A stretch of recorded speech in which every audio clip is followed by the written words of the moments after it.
Cool. So you guys, I can just go ahead and get started and start going through our fantastic agenda.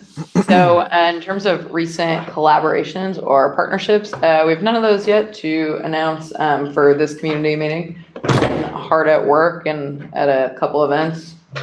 On June 11th and 12th, we were at the Stanford Crypto Dev Conference, in which Stephen, our head of risk, did a beautiful job on a governance panel. We're going to come back and talk to Stephen a bit about that, and he's going to tell you a little bit about the highlights. In terms of upcoming events, we're going to be presenting at the San Francisco Ethereum Dev Meetup on June 21st. We're really excited about that. That's going to be happening on Thursday, so if you're in the Bay Area, please join us. Nick is actually going to be the one giving the talk and answering questions, and then Ethan's going to come in and talk a bit about the Maker.js library.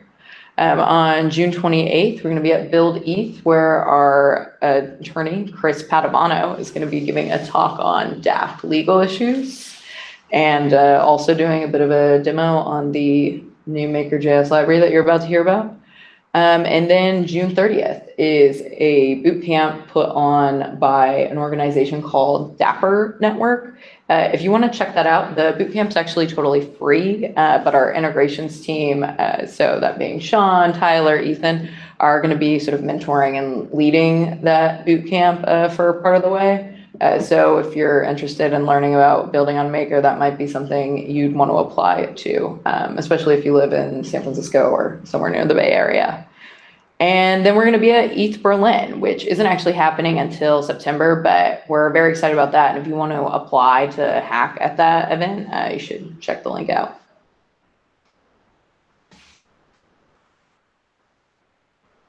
So Rich, do you want to come in and talk a bit about recent news?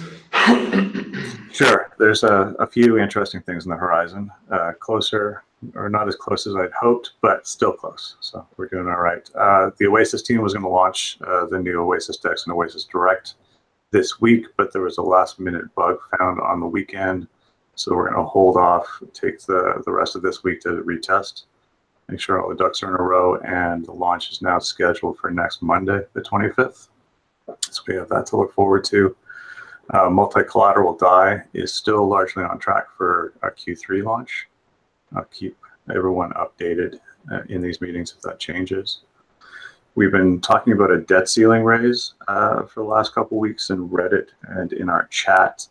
The most recent timeline I've been able to nail down is probably sometime next week for a big announcement. So I'll keep people updated. You'll see that in Reddit when it happens. We'll have a blog post to accompany that, explaining some of the reasoning that went into the new debt ceiling decision and some of the mechanisms that were introduced to make that work, which will be good because those are stepping stones towards some of the larger initiatives that we're taking seriously these days, like governance and oracles. There's a lot of moving pieces there. As far as interesting technical events that are happening, we have, I'm actually quite excited about this. We're a partnership going on with Gitcoin L4 and L4. L4 and MakerDAO started something called a stable fund a while ago, if you guys aren't familiar with that. It's a $45 million fund designed to offer grants and sometimes investments to expand the DAI MakerDAO ecosystem in general. But we're partnering up with Gitcoin to offer 10,000 DAI in bounties, not to solve our own problems, but to solve bugs and new feature requests in the Ethereum ecosystem in general, which I think is really cool. It's one of those rising tides raise all boats kind of plans. So the first batch has been accepted. We financed some fixes for Solidity, Casper FFG, ETH Utils, a lot of really cool projects that need some added incentive to get some things fixed, which I think is great. On the drama front, on the 8th of June, we had a hack attempt maybe a hack success. It depends on whose side of the coin you're on, I suppose. There was a spear phishing attempt against an employee aimed at getting access to our DNS control panel. Luckily, it wasn't a terribly sophisticated attack, and we were able to mitigate the damage fairly early on. The downside was that it took a significant amount of time to convince our registrar that we actually owned the domain and to get control back. So it was a great deal of waiting involved with cleaning up that mess. If there's an upside here, I think there is. It's that there's a whole host of new policies and procedures being implemented soon around security in the organization, and we're also bringing in a security consultant to put the finishing touches on things. So I think it's part of a growing process in any organization at our stage. And happily, the one that we just experienced was fairly low damage, I guess, is what I can say. I think that's it for new technical events since the last time we spoke. Before I go, though, I want to sort of throw out just a question to anybody who's listening and potentially anybody who's watching this on YouTube later. I've been wrestling with what the best time and date is for these meetings, and there are a lot of pros and cons. There's pros that are good for some people, like us, who are already in an office, in a comfy office with a nice webcam, so these times make sense for us. There's people apparently on the other side of the planet who might want to join in these things as well. This could potentially not be a convenient time. So if people have suggestions about scheduling, let us know. You can hit us up in chat or add something to the agenda Reddit thread would be handy as well. I think that's it for me, Jess, if we want to move on. Awesome. Yeah. Thanks so much, Rich. Yeah, Ethan, do you think you'd be ready to give us a little bit of a teaser to the Maker.js library that we've been talking about showing off in so many cool places? Yes, definitely. I'm just going to share. Oops.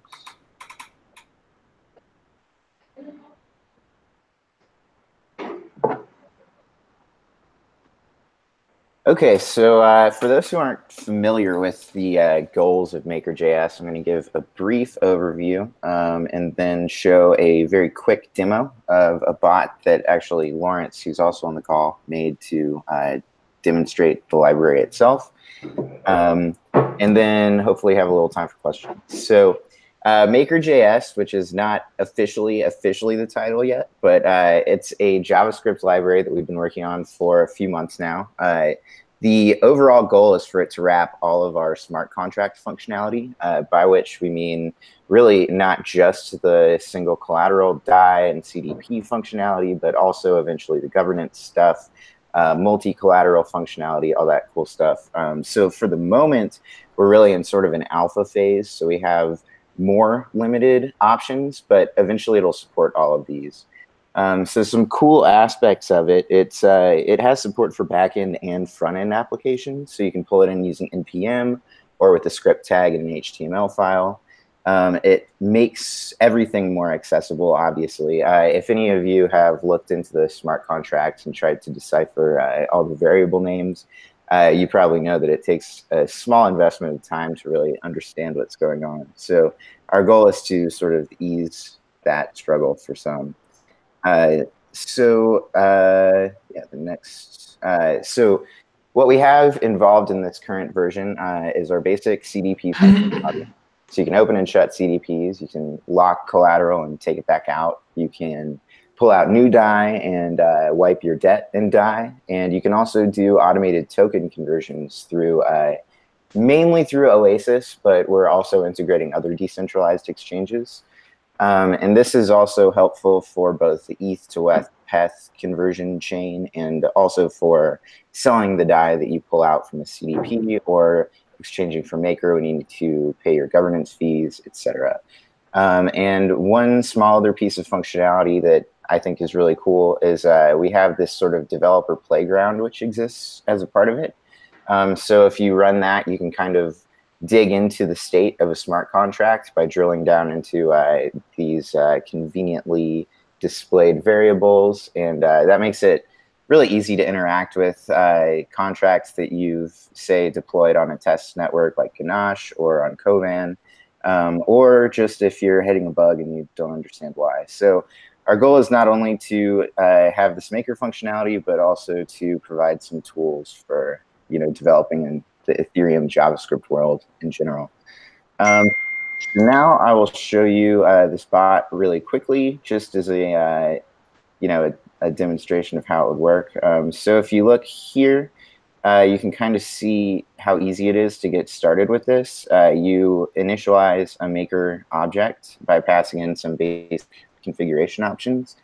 And then you simply call very clearly named functions on it. And with a series of these, 44 lines long, we can do this cool pop-up bot. So what we're doing here is we're checking a CDP, 1083. We're going to make sure that it's at the ratio of 200%. And if it's not, we're going to top it up by locking a little more collateral. So you can see through this output, it checks it. It tells you what the collateral and the debt is. It sees that we are well over collateralized, so it doesn't do anything. So just for the purposes of demonstration, let's see what would happen if I changed it to 4.0, which would be a super safe CDP. And it checks it. It sees that we're beneath that target ratio, and it adds a little bit more collateral to make sure that everything is up to where you want it to be. So that's just a really simple example of the sorts of things you'll be able to do with this library. More complicated ones might involve Exchange integration or other app integration. So keep a lookout. Hopefully within the next month or two, we'll have something out to the public. We're just starting to share it with some partners, get some usability feedback and do that sort of thing. So it's coming along well. And that pretty much does the demo portion. Does anybody have any questions? Yeah, I have a question. Oh, go ahead. Well, this is amazing. Actually, it's mind-blowing. What was the motivation behind making the library? Is it internal use, or is it community-oriented, or third-party vendors? That's a great question, and I can't really speak to the motivation that drove making it, but I can say that all of those are factors in thinking about, optimizing it for performance and that sort of thing. So it's really important to us that, for instance, like the new governance dashboard and the new DAI dashboard use our library, which sort of centralizes the logic throughout our projects. It's also really important to us that partners can easily integrate what they need to integrate. For instance, we have this sort of pluggable service architecture within this library. So the goal is, if we have some more complicated partnerships coming down the line, we can release, partner-specific versions of this library potentially, or partner-specific features, so that we can make it really easy for any of these cool apps that are coming up to use our platform. That's hardcore. So what kind of coverage are you looking for? Are you going to try and cover off all the features that are available through the contracts? Yeah, eventually we will. So our current iteration, of course, is restricted to single collateral DAI. Then just like Maker as a whole, we'll have sort of a period where we support single collateral and multi-collateral in parallel. But yes, ultimately we want to make it so that developers, say at hackathons or anything like that, can build on any part of the Maker platform by using our library and eliminate the need for comb through Solidity. Ethan, question for you. How is the, have you guys started writing up documentation for that? We have. Okay. Is some of that up already on developer.makerdao? It's actually at makerdao.com/documentation. Okay. So consider, going to there's a GitHub repo for all of our documentation. Consider putting it in there, and then that automatically gets cast to developer.makerdao. Nice. There's been some discussion about that, and I think ultimately they'll probably all be in a centralized place. We're using a documentation framework called Slate, which sort of, I don't know if it forced us to use a different endpoint or not, but it inspired us to. Okay. Yeah, but we should talk to you more about that. Integrating with the rest of the documentation. Yeah. Yeah, speaking of documentation, the other thing I wanted to mention as far as motivation for this library is not only for people to use it to integrate into their own products and get to the system, but also to help them understand the system more. To create an environment where it's really easy for someone who may not have any Solidity experience to poke around, open a CDP, get a feel for the API, and see how things really work.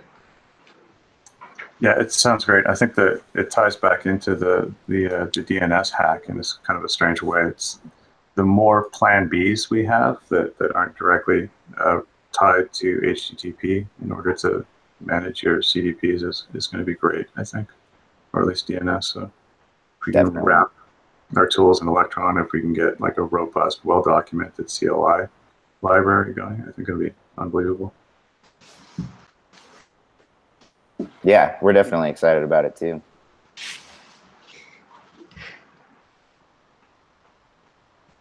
Any other questions? Cool. Thanks so much for the demonstration, Ethan. And yeah, if you guys want an even more extensive demonstration of this, we'll probably have some footage or recording available after the events that Ethan and some other great integrations team members will be at, talking about similar things. Do we want to move on to a more general sort of Q&A of what's been going on? Yeah, I was thinking so too, but I think that we, or at least me, I'll take this one, messed up by posting the agenda so close to the actual meeting itself, so we don't have a huge turnout here. But if anybody has any questions, feel free to type them up or jump in at any time. Don't worry about interrupting us. Otherwise, I think we can potentially move on, unless Nick, you want to. I promised people an update on whether you think Westworld this weekend was okay or not okay. Oh, well, this episode was, let me tell you, it was rather controversial. No spoilers.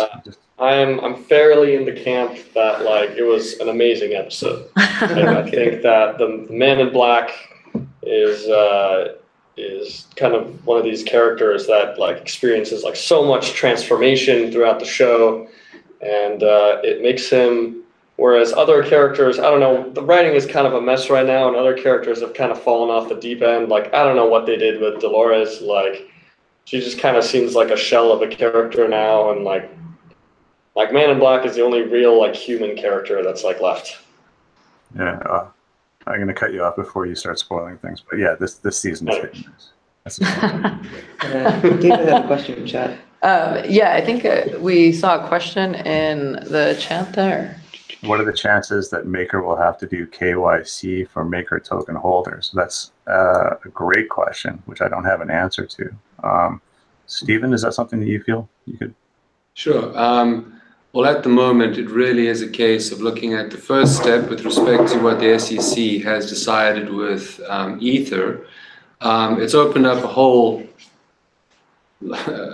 landscape of possibility, but at the end of the day, unfortunately, we don't know either.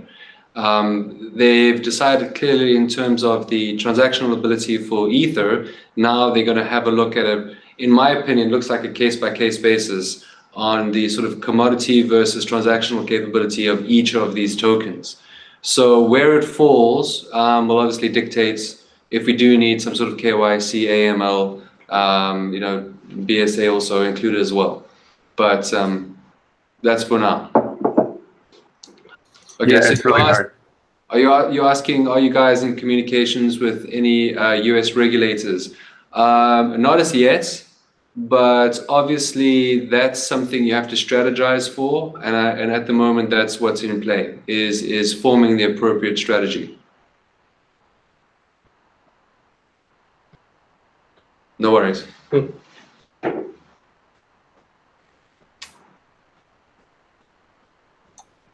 Okay, Jess, do you want to move on? Yeah. Maybe. Yeah, that sounds awesome. Thanks so much, Stephen.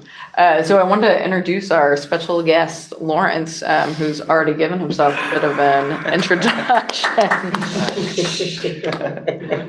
So Lawrence is a newish hire and a burgeoning thought leader with a super interesting background. So Lawrence, you were CTO of a number of startups, actually. I was wondering how some of those experiences compare to what you're finding as a part of the Maker team and this project. Yeah, so most recently I was CTO of a small startup called Hilo, and they're still around and just got to the point where I want to do something different. They're creating a communication platform for communities, so something between Slack and Facebook for large groups who don't necessarily all know each other, but have some sort of shared intention or shared mission and want to figure out who's in the community and what skills and resources are available for people. So something that lots and lots of different communities, whether they're local communities or interest groups or co-working spaces or even political or activist campaigns, they're really looking for a tool like this, and they're trying to carve out a niche in that space. So that was a very early stage startup, or still is, a very distributed tech team, and so I think it prepared me pretty well for the experience of working at Maker, where we're like 50, 60 people in 15, 20 locations, Right. Which is crazy, but also amazing. So I was able to get experience with the sort of development rhythm of video stand-ups and pull requests, and really heavily leaning on the tools, to make up for the fact that we're not all in the same room. Yeah. Although sometimes there's no substitute for being in the same room. Yeah, definitely. And then beyond Hilo, I've been in a bunch of different consumer web and mobile startups, and I think I've always been interested in the intersection between tech and psychology, like how what you're building actually affects the person who's using it and how it changes their world. And Maker's super interesting, and the blockchain space as a whole is super interesting because of that, because of this confluence of like technology and economics and like social dynamics and game theory dynamics. So it's just really fun to see. Absolutely. Well, I look forward to hearing more of your commentary as your experience here progresses. I appreciate you calling me a burgeoning thought leader. That's a new one for me. Oh, I second that. Don't sell yourself short, Lawrence. Well, I'm trying to grow into it. Yeah, thanks.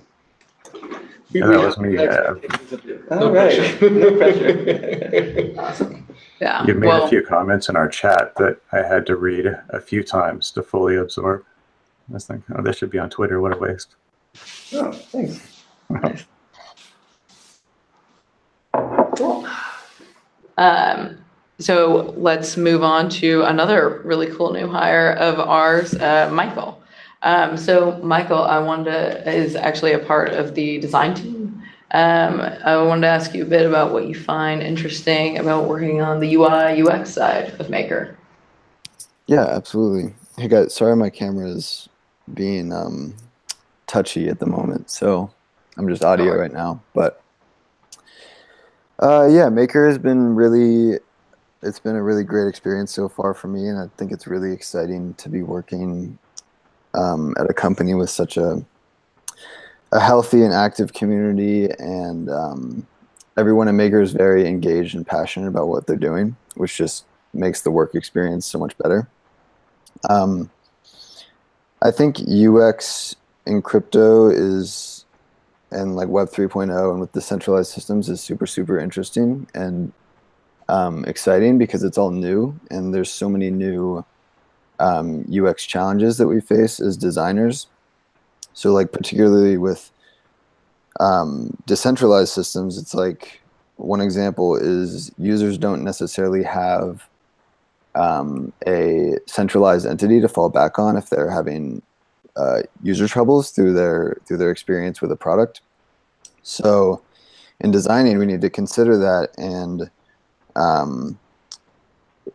design things so that the user has an understanding of what's going on and all the options that they have and the risks that they're taking, etc.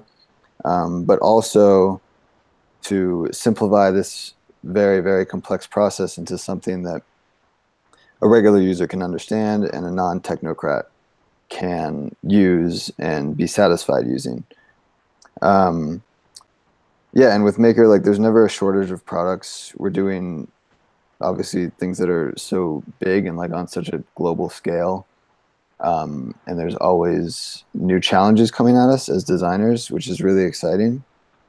And yeah, that's generally how I feel about it. And then one more thing is like, because Maker specifically is like a decentralized system and the users are governing and running the system, it allows us as designers to really hyper focus on user needs and the user experience, and not necessarily think as much about, if you're like a centralized entity or a business, you need to think about what the business needs and you need to be converting sales, etc. But we can really think about just making these experiences and these products exclusively so that the user can feel satisfied and content and easily navigate and use these products.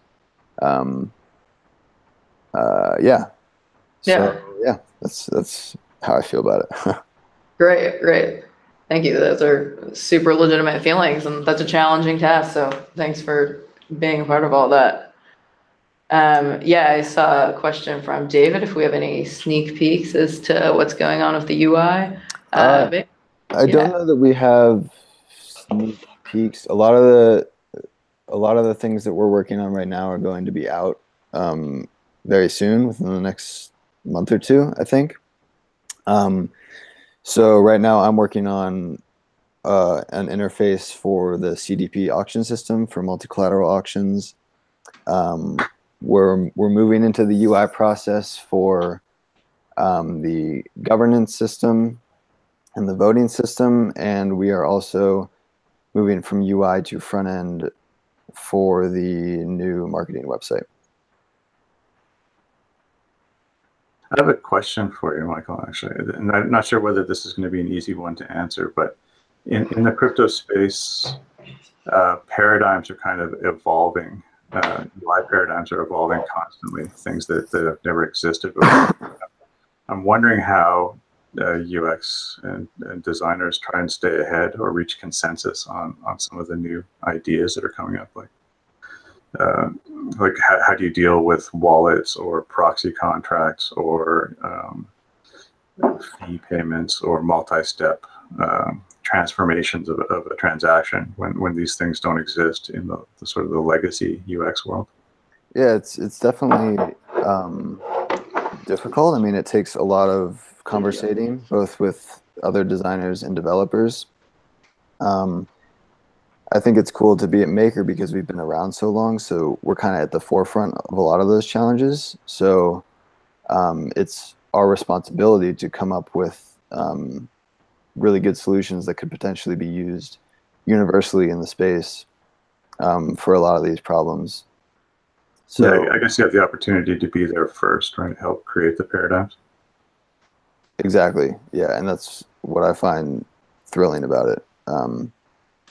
It's a unique position to be in as a designer, and it holds a lot of responsibility. But I think the design team at Maker is like some of the smartest design minds that I've been around. So I think we're in a really good position to set good standards for those paradigm shifts. It seems that the state of the art right now is a lot of the bells and whistles are forefront in crypto UI, like things that in the traditional technology world would never be exposed to an end user that still are being shown. Do you find that there's a kind of a battle to hide the complexity behind the scenes as opposed to keep everything front and center, or do you think the space is going to migrate naturally towards simplification of these processes? Or I do, and I think simplification is definitely the direction that the space is moving in. But simplification with the availability of, or the accessibility of the more complex information and the information going on behind the scenes. So at a base level, like everything is simple and you get a clear understanding of the basic level of things that are going on. But if you want to dig deeper, having clear and easy access to all the information that exists on a deeper level, that's kind of my design theory with these complex systems, is keep it simple, because if we want to reach a global audience and we want to be as simple as Web 2.0 regular systems are now, we need to move in that direction, because design in crypto space is incredibly complex and not very accessible right now.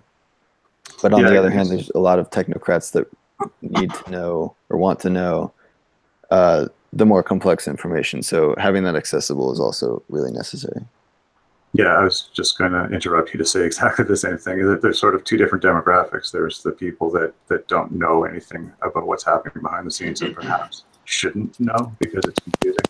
And the other side of the user base that wants to validate that you're doing everything correctly. So you have to sort of support two different groups there. Right, absolutely. Wow, that's interesting.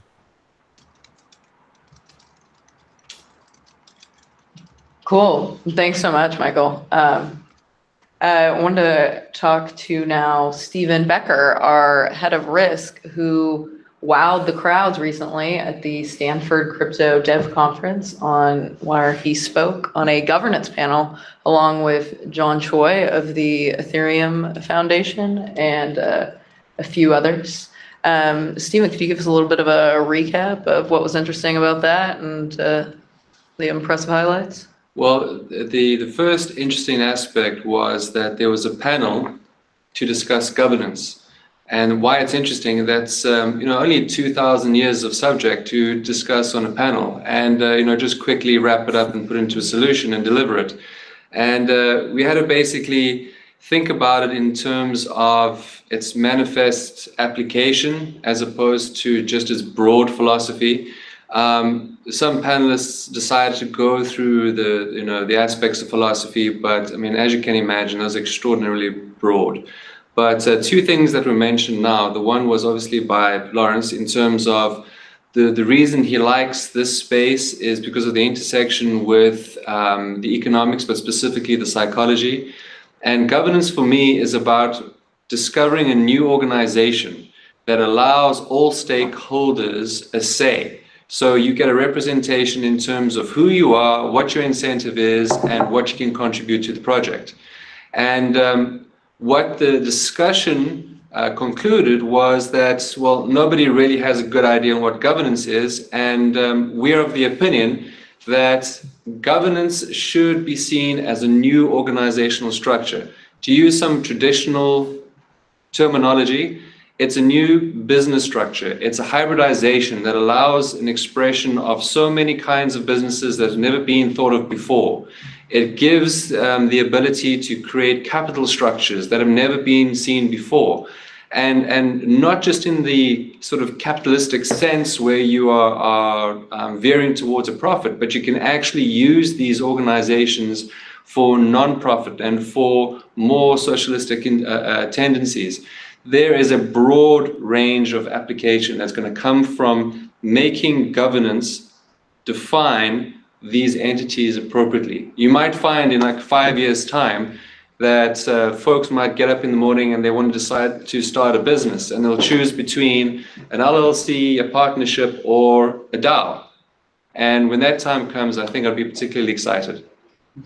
All right, I absolutely agree. Did you guys have an opportunity to talk about any of the specific challenges that would face a DAO in this space? Yes, there were a few things. Well, first, the concept was broad in terms of trying to figure out why governance actually mattered to begin with. And I think that was just trying to get the philosophical edge angled into what we actually need to do. And then from the technical aspect, how do you actually go about representing people? How do you go about representing a voice? How do you represent it appropriately? And the one aspect that was brought up, and something that is very important to keep in mind, is that if you are in a matured state, if you're in a matured economy, you can start talking about fighting against plutocratic ideals.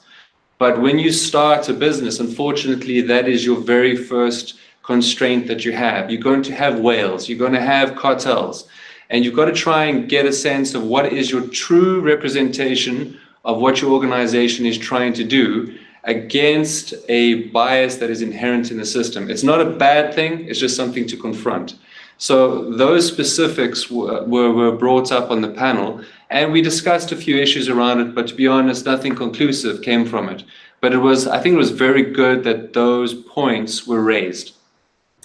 That's interesting. So people have a tendency to mistake political systems and political governance systems and economic governance systems or corporate governance systems. And I think that there's two different goals for those. You want one person, one vote in a democracy, but that might not work in a DAO. Exactly, exactly. I mean, the interesting thing here, and I have mentioned it a few times, this is one of the strange inflections in sort of corporate history, and I'm sorry to bring up a sort of traditional terminology, but your shareholders are again your board of directors. This is unprecedented because, you know, organizational theory has told you to centralize, and this is one time in our history where we have the technology for this to actually turn on its head. And we must embrace this so these new structures can be formed so that we can actually use it for new ideas and new technologies going forward as well. I think that, and correct me if I'm wrong, I've heard or been a part of a few conversations about governance specifically at MakerDAO, but I believe that one of our methodologies is going to take an iterative approach, right? You don't jump in with both feet and with a binder of rules and regulations and say this is governance. You start off, it's a transition from generalized to specific. Is that correct? Yes, correct. I mean, I think the very heart of all governance is to realize that it's an organic process, and it is iterative, and it is also, it is representative of the unique distribution that is your community, which are your stakeholders. You might find that let's pretend we're in another dimension and you've got another MakerDAO, but it just has a different distribution of stakeholders. You will come out with a different type of governance at the end of the day. So that is a process that you do need to iterate through. And that process of discovery needs to be done through a forum of education and debates and resolution, something that is open so all stakeholders can voice their concerns or air their ideas. And the reason you want to do that is so that when Maker Governance does vote, they actually can vote on the basis of what they've learned from all stakeholders, which is a rarity in my opinion. Yeah, it's absolutely fascinating. It's fraught with peril, but I can hardly wait to see how it shakes out. I mean, I just want to reinforce kind of what Stephen said, the importance of having governance be a iterative process. I think you can kind of see the dangers out in the wild right now of kind of governance gone wrong. I don't want to call out anyone specific, but okay. I mean, the elephant in the room, for example, is kind of Lisk. So Lisk has this like governance thing, and there's basically two giant cartels, and they make all of the decisions, and they're pretty much like two warring factions, and it's right. It's kind of what Stephen said, kind of an organic process of iterative learning and finding what works and what doesn't work and kind of stepping towards this kind of end goal rather than to just like say like, here you go, everyone go vote, and then having the madhouse go wild, right? Yeah, I agree. I think that there's, in this space, it's easy to believe that technology will save us and it can be applied to every problem if we just find the ultimate algorithm. We can write that in stone, and then the algorithm will save us. And it doesn't work when you introduce people into that mix. It's actually a very interesting point that you said there, Rich, because what Lawrence mentioned about the intersection of economics and psychology. People, when they think economics, they think math, which is really odd, because if you had a reverse time 25 years ago, when people thought economics, they thought social science. They thought about people, about personalities and behaviors and how we operate as groups. There wasn't so much math involved. So, this is sort of revisiting the idea of, well, not all math can solve all problems, and we need to recognize that. Yeah, I agree completely. David pointed something out that was interesting in chat as well, that the traditional political systems are driven by culture and the kind of governance systems that we're all sort of pretending to invent in this space are largely driven by business. And I think that there's also an interesting intersection where if there's something new happening, it's like trying to combine both. Like, is it possible to come up with a profit-driven business that also takes into consideration quality of life or doing good, which is fascinating. Most of your traditional, your large traditional corporations have attempted to do that. That's why you get that sense of business cultural driven board representation, in other words. If you have a look at how they've constructed boards of directors over the years, you'll see how they've gone from executive to non-executive representation to non-executive, non-affiliated representation to non-affiliated, unionized representation. It goes on. So they try to imbue what is effectively the new culture of their corporation at that time, in that regime, and then represent it at the board level. But it is extraordinarily hard to represent so many dynamics with 12 or 13 people on the board. Yeah, and also, I don't know, maybe I'm overly cynical, but when a board has a fiduciary responsibility to its shareholders, the rest of it just sounds like fluff. It's hard to take seriously at that point. Stephen, let me ask you a question. You kind of right now gave this idea of company culture kind of being reflected in the board. And now combining this idea that you had previously of tokens kind of having your shareholders kind of be the board. Mm-hmm. So do you think it's an opportunity or a danger for token holders, so now your quote unquote board, to impose their own culture on basically how governance works? Well, I think that's the part of the sort of organic iterative process. That's where you're going to... Because this is the inverse, yeah, of what you were just talking about. Exactly. So you're going to actually have the effect felt hopefully quickly. So if there is an iteration to be had, I'm of the opinion that this new structure will allow you to actually have very productive iterations, as opposed to if you centralize it to a board, your iterations would be not so productive and you'd have to have many more of them over a long period of time.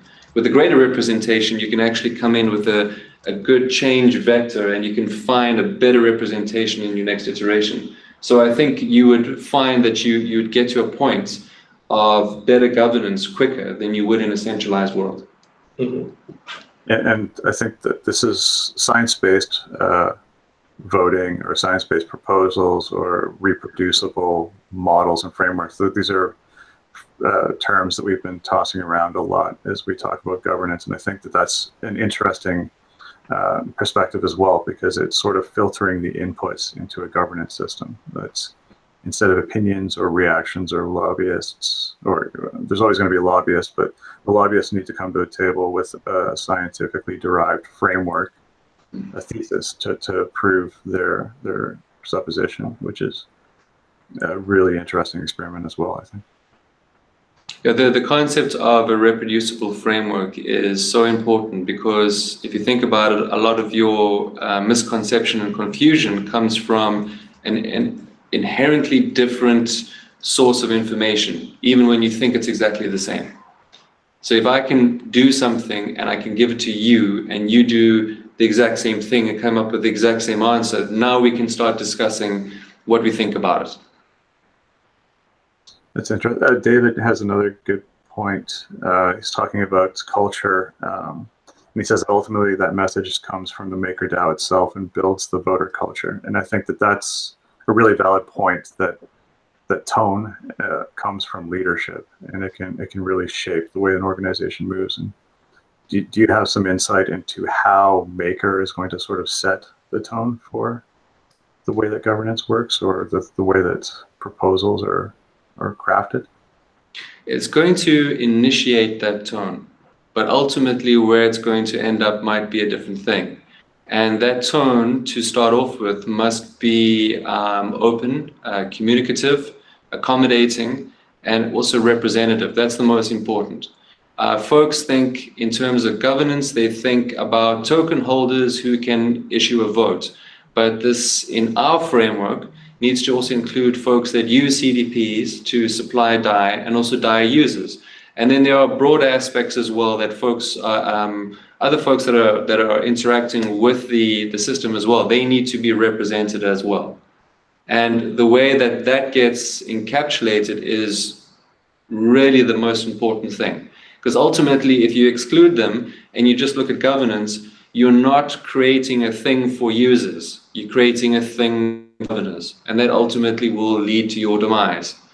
I mean, we've got, you know, many historical case studies, unfortunately, in the traditional space, where it shows you that if you focus on your users and just your users, and you try your best to cut through the red tape and the bureaucracy to get to your users, you ultimately will win. You ultimately not necessarily win, but you will have a success with respect to whatever framework you wish that to be. That's fascinating. You just raised an interesting point that I don't know that I've considered very deeply, is that to vote, you need to be a maker holder. So incentives are aligned in the voting process towards, presumably, self-interest for maker holders, right? Mm. But I'm wondering now whether maker holders actually do represent those demographics that you just described. Does a maker holder have the same incentives that would benefit themselves and a CDP creator and a DAI user, do you think? Well, if you remember what I said previously about how the sort of board of directors and the shareholders have now sort of flipped, or rather just amalgamated into one, well, a part of that is that inherent fiduciary duty. And as a maker holder, yes, you can just be incentivized by your own standards of what you expect from your token and your holding. But in order to get the best out of it, you definitely need to figure out what is the best for your users. You now have an implicit fiduciary duty to think about the DAI users, what's best for them.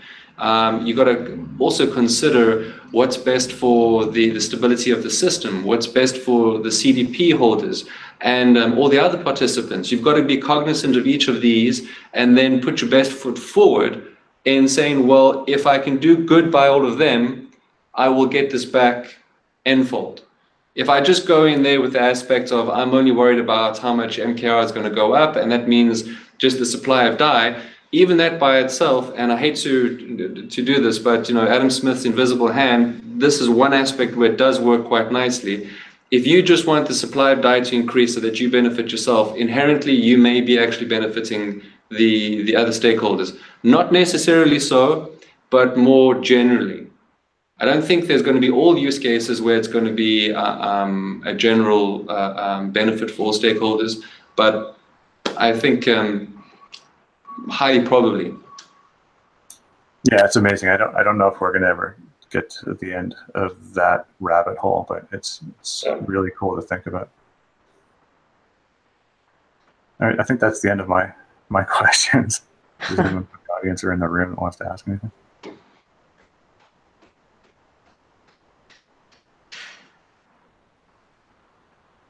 No, that might be it. Thanks, Stephen. That was amazing. We should probably get you back on next week or the week after. Yeah, definitely.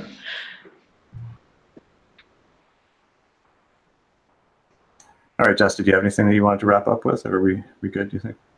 No, I think we're great. Thank you all for the beautiful discussion, and to Lawrence and to Michael and to Nick and to Ethan and the community for all these awesome questions. Yeah, I think we're good. No, it's genius. Thanks, everybody. Okay. Bye, guys. Bye. See you later. So I was just thinking, actually, there are, you mentioned